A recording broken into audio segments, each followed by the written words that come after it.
nko mu myaka 5 ishize umuntu w'Imana TV yafashe imiryango 10 ishonje ibabaye kurusha indi muri cya gihe cy'itumba kibi kibabaje mu kwezi kwa 4 mu kwezi kwa 12 iyo miryango akayitunga ikishimika nezererwa ikaba idashonje kurusha indi ku buryo ingaruka tumba mu kwezi kwa 4 mu kwezi kwa 12 umuntu w'Imana TV afata imiryango ibabaye.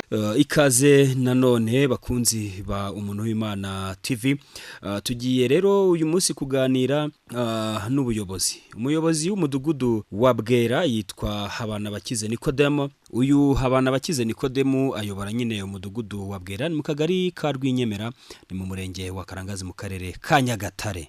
Aratubwira buryo ki uyu kubaho ni Yesu John uzwi nk'amasanyu hano kuri televiziyo yacu umuntu w'Imana TV agenda akora ibikorwa by'urukundo nk'uko anarwigisha hano ku muntu w'Imana TV. Aragaragaza buryo ki nta muturage ushobora kwicwa n'inzara muri uyu mudugudu atuyemo, uko agenda bafasha haba mu gihe cy'inzara n'ibindi bikorwa bigiye bitandukanye. We urukundo avuga hangaha ku muntu w'Imana TV narwo ashyira mu bikorwa, kandi ntumbaze ngo asengera muri hedini. Idini rye yamaze kwidekarara avuga ko ari idini ry'urukundo. Idini y'urukundo niyo dini ye. Akavuga ati rero abantu bose yaba bari bafite urukundo nk'umuntu w'Imana, kubaho ni Yesu John ibintu byose byarushaho kuba bimeze neza cyane. Ubu rero tugiye kugaruka nyine tuganira n'umuyobozi w'umudugudu wa Bwera Nikodemo Habanabakize, atubwire byose uko bimeze, abive imuzi, atubwire uburyo ki umuntu w'Imana TV ibyo ivugirwaho ari nabyo bishyirwa mu bikorwa. Karibu bwana muyobozi w'umudugudu wa Bwera. Ngewe nitwa Habanabakize Nikodemo. Muri rusange ndi umuyobozi w'umudugudu wa Bwera. Yego, uri umwe mu bantu bakurikirana ibiganiro ku muntu w'Imana TV. Ubundi bira biganiro nkamwe byabamara iki mu buzima busanzwe? Yewe nkimara kumva ikiganiro umuntu w'Imana TV naragikurikiranye cyane, numva ni ikiganiro cyiza kandi kigaragaza ukuri mu bantu b'Imana cyangwa se no mu madini ayo ariyo yose. Kuri kwa mbere nungukiyemo by'umwihariko, ndaza kuvuga ku muntu w'Imana TV ndetse nongere mvuge ku madini. Maze imyaka 8 nyoboye umudugudu wa Bwera uri muri kano kagari ka Rwenyemera murenge wa Karangazi, ariko ibikorwa by'urukundo byose byakorewe mu mudugudu wa Bwera mbisanga ku muntu w'Imana TV. Gute? Impamvu ya mbere ndaza kuguha impamvu zigaragara by'umwihariko ku bikorwa by'urukundo. Iyo twishyura imisanzu ubwisungane mu kwivuza muri mitiweli, tugira imiryango isigara, wareba iyo miryango ugasanga icyo gihe isa niyananiwe mu kwishyura mitiweli.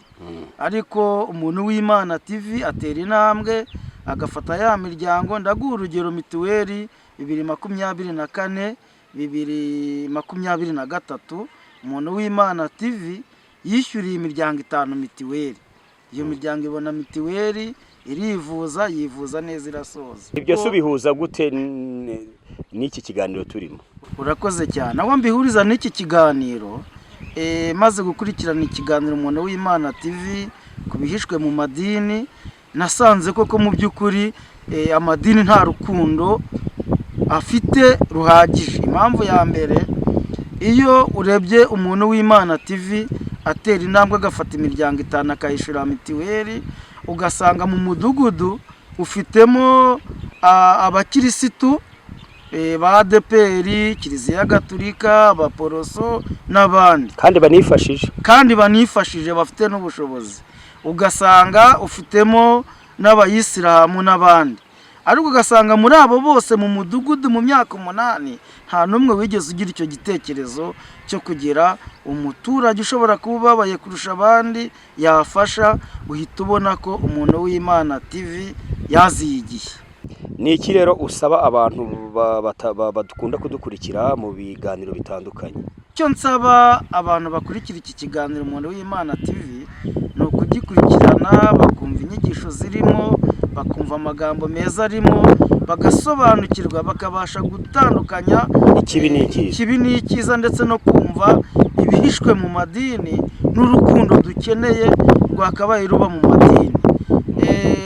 Reka yenda n'ikindi utari uzi ku muntu w'Imana TV.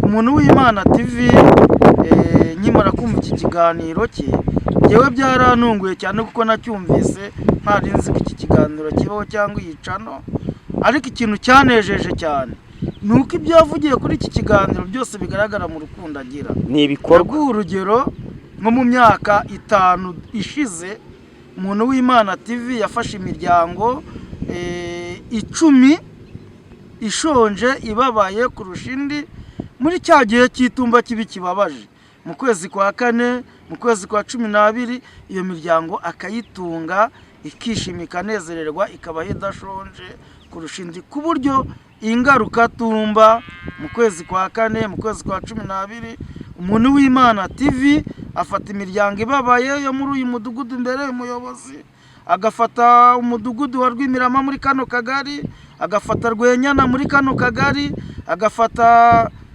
umudugudu wa Rwenyemera nyirizina muri kano kagari, bityo bagatoranyamo ya miryango ishonje kurusha indi, kayiha ibishyimbo, kayiha ibigori, ya miryango ikava mu itumba, ugahita ubona ko ari urukundo.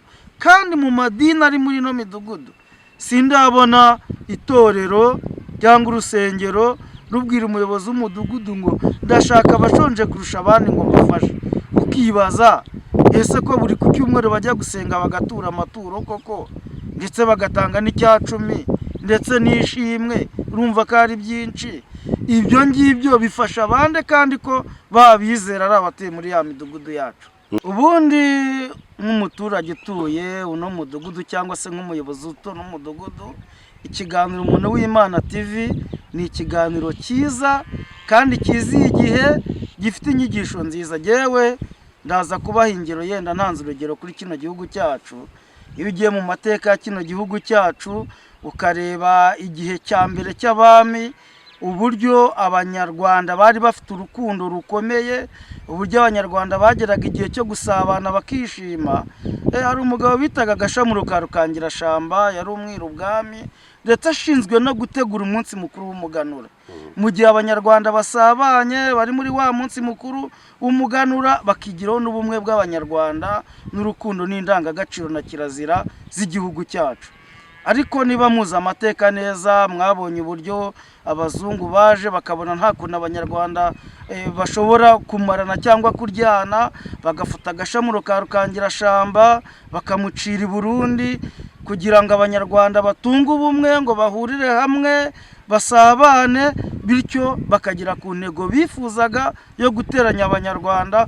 Uyu munsi none ka byaratugejeje ku kibazo gikomeye cyanateye jenoside yakorewe Abatutsi.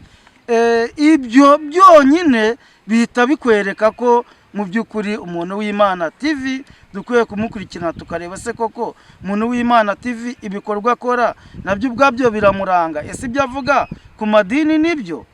Nakurikiye ikiganiro cye cy'umwihariko kinyereka uburyo yagaragaje ku madini afite urukundo.